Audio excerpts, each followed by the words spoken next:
I've been teaching at Viterbo for 33 years, and I am just so excited about having a job. I'm not the sharpest knife in the drawer, not the brightest crayon in the box. I am just so grateful to have a job teaching. And when I began teaching 33 years ago, I realized who my boss was. Do you know what's really interesting? My boss is a lot like your boss.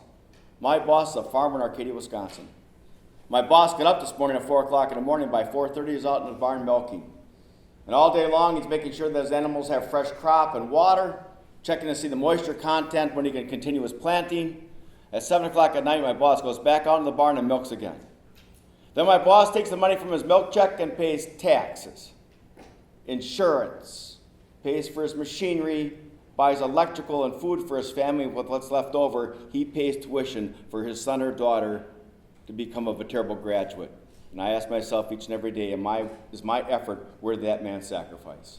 All of our lives are predicated on the service of other people. All those people who made today possible by their humble service. Think about this for just a moment. 1 billion people in the world do not have as much access to clean water today. People in Flint, Michigan would be happy that if this was unlimited supply for themselves. Everything we have is gift, the service of other people. Dr. Martin Luther King reminds us everybody can be great because everybody can serve. You don't have to have a college degree to serve. You don't have to make your subject and a verb agree to serve. You don't have to know the second theory of thermodynamics and physics to serve. You don't have to know the theory of relativity to serve. You only need a heart full of grace and a soul generated by love. A heart full of grace and a soul generated by love. Which of us is not capable of that? A heart full of grace and a soul generated by love.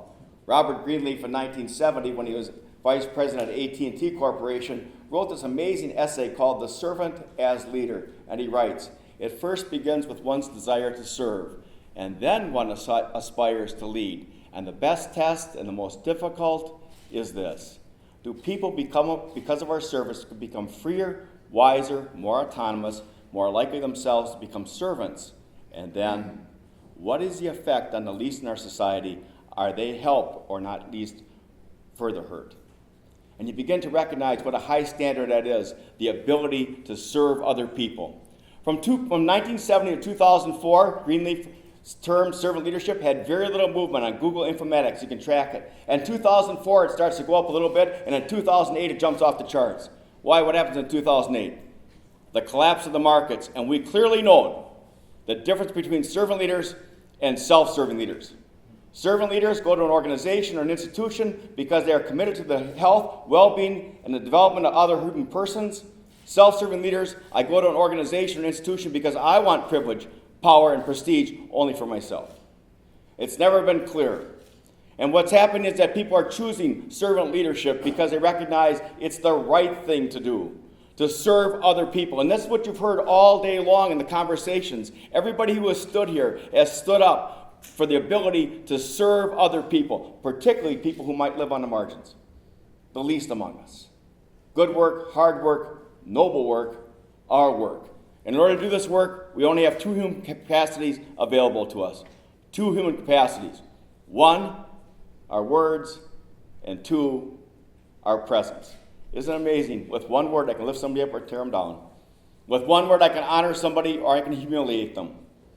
We shape our organizations, we shape our democracy, we shape our community, we shape this institution by the conversations that we have with each other, the ways in which we talk to and with each other, the power of our language. The power of our language. Isn't it amazing? Isn't it amazing that words are as powerful as love? You remember them for the lifetime. You never forget the last words that your mom or dad spoke to you before they died. A little poem here in the midst of a beautiful spring afternoon. A word is dead when it is said, some say. I say it just begins to live that day. Please repeat, a word is dead. When it is said. Some say. I say it just begins to live that day.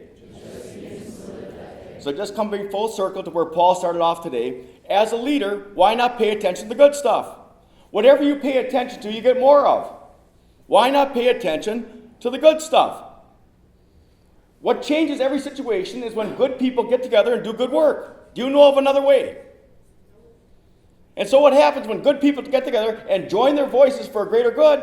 We have a shot. And what happens when you experience good stuff? You got to tell other people. If you had a good experience here today, you're going to go away and tell other people. The last Thursday of January, 12 years ago, I had good stuff happen to me. I'm speaking in Appleton, Wisconsin, to a group of Viterbo alumni, telling them about the good stuff that happened on the campus.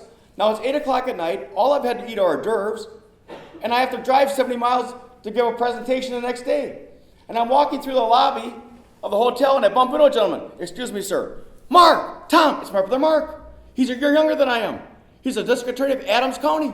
I said, what are you doing here? He said, I'm here for the state DA convention. He said, what are you doing here? I said, I'm going to talk for Viterbo. I said, what are you doing now? He said, I'm going to go to Subway and get a sandwich. I said, we're old enough. Let's go to the tavern. We go and we sit down, we have a sandwich, we have a beverage. He says, where are you staying tonight? I said, I don't have a place to stay. Why don't you stay with me? He says, the state's already paid for a room. I got a king-size bed if you don't mind sleeping with me. Not at all, I said. So I went, I got my stuff, came up to his room. Then it was time to go to bed, so we both got up, took our medication at that time of life. Crawled in bed with each other, and he hit the lights, and instantly we're 12 and 11 again. The last time we slept in the same bed, we're 12 and 11. We're laughing, we're giggling, we're snorting. Just like 12 and 11-year-old boys do. And then he starts talking about our grandmother Florence, who had an incredible influence on both of our lives, a heart full of love and a soul generated by grace. In 1937, my grandfather was hit and killed by a trolley car in Milwaukee, leaving my grandmother with 5 children under the age of 11. A single-parent businesswoman in the midst of the Depression. And she'd get up in the morning, feed the older 4, give them over to the care of the 11-year-old, go down to her shop with the baby and begin cutting hair. At 10 o'clock, she'd stop and she'd nurse the baby. A friend of hers had given birth to twins but wasn't strong enough to nurse the twins.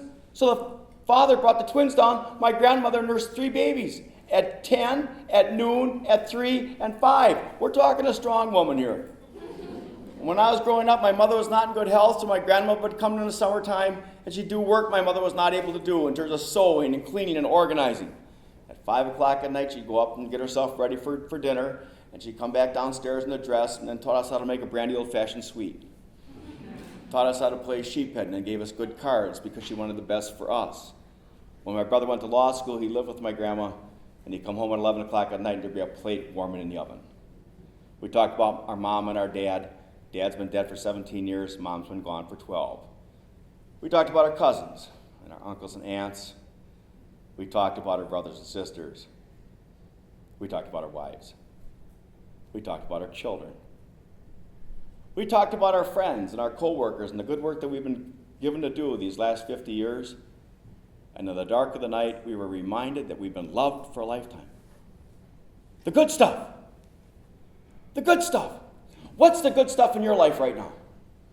What's the good stuff that propels you to continue to serve other people? Service is love made visible. And our world is a better place because of your service each and every day. Second way in which we influence each other each and every day is just by our presence. Showing up. Isn't it amazing? After a difficult day of work, you'll go into a co-worker's office or to a fellow student's room and say, can I just sit here for 5 minutes? It's been just a terrible day. And you just kind of sit there for 5 minutes. Stay at your computer. That's all right. No problem. I just need about 5 minutes. And you sit in that person's presence, and then after 5 minutes, you kind of pull yourself up. Thank you very much. And your friend says, well, I didn't do anything. You were there for me. Don't you have people like that? Just to be in your presence, you're refreshed. And don't you have people that you'll drive 2 miles out of their way so you don't have to cross their path? Here it is. We don't fool anybody. We know who's all in and who's not. We know who's committed and we know who's involved. Be fully present. Show up. Be engaged in the lives of other people. See, what's really interesting is this. In a work by Gustavus and Fowler in a book called Connected, they have been able to track from the Framingham, Massachusetts Heart Survey that human emotions run through an organization, an institution, a community, just like a virus. Each of us is infected. How am I infecting others? How do people feel when they leave my presence? Encouraged, enriched, expanded, diminished, discouraged, or criticized. Think of how each of us is going to leave today a little bit better because of the conversations that we have and our engagement with each other. I'm going to tell you 2 final stories. The first one you're going to have a difficult time believing. I went to college to play college football. All right. My chest has moved to my waist. I wasn't what you call a great college football player. My nickname was Charmin. I went to St. John's University in Collegeville, Minnesota, and if that doesn't get a couple of boos here. And I got there in 1969, and I played for the great John Ghilardi, the winningest football coach in college football history. He retired last year from St. John's after 60 years. If I was going to stay at Viterbo for 60 years, I'd be 93. And when we got there in 1969, the first thing he said was, listen, you guys, none of you are going to the NFL. You're not here to play football. You're here to get a college education. You got that? Yes, coach. How can you study at night if you're beating each other up during practice? Therefore, no blocking or tackling. You got that? Yes, coach. You don't get points for practice. You hurt somebody during practice. You answer to me. You got that? Yes, coach. One final thing up here in central Minnesota, we don't got a lot of daylight, no time for that nonsense in terms of wind sprints and calisthenics. You want to play in this team, you keep yourself in shape. You got that? Yes, coach. I'm thinking to myself, nonviolent, aerobic football. I can do this. After 5 days, I call home and I tell my dad I'm not going to play very much. Why is that? I said, well, these Minnesotans are all bigger and stronger and faster than I am. He says, well, if you want to quit, that's your choice. You've earned that right. But if you stay in the team, I expect you to go to practice every day, show up, and give 100%. Because if you don't, you're taking away from the effort of others who want to be successful. Maybe the best piece of advice I've ever received in my adult life. If you're going to be engaged, show up, give 100%, because if you don't, you're taking away from the efforts of other ones who want to be successful. So for the next 4 years, without the prospect of playing very much, I went to every practice. Need somebody play defensive tackle? I jumped in. Need somebody go back and catch punts? I caught punts. Need somebody help the trainers pick up cups? I picked up cups. I played twice. Once in my sophomore year, once in my senior year. My junior year, I just about got in. My friends came to the game, started yelling for me. We want Thibodeau. We want Thibodeau. Lardy looked down and said, hey, Thibodeau. I said, yeah, coach. He says, go see what they want. That was my career. But I showed up. I was there for every practice. Now what happened is that in 2003, John Ghilardi became the winningest football coach in college football history. And Sports Illustrated sent a reporter to Collegeville, Minnesota to cover this quirky coach. Now, I don't know why they did this. But they chose a picture when I was on a team in 1970. I know you can't see it from there. I never played, but I'm in Sports Illustrated. Oh, no, I didn't play.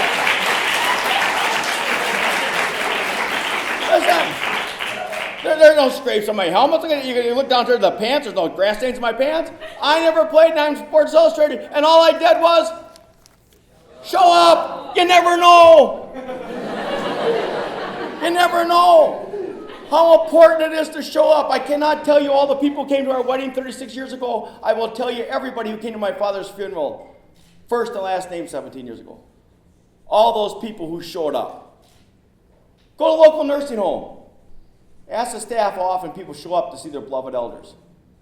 Go to local county jail, and you'll meet oceans of pain in the lives of young people who know about to show up and tell them that they love them.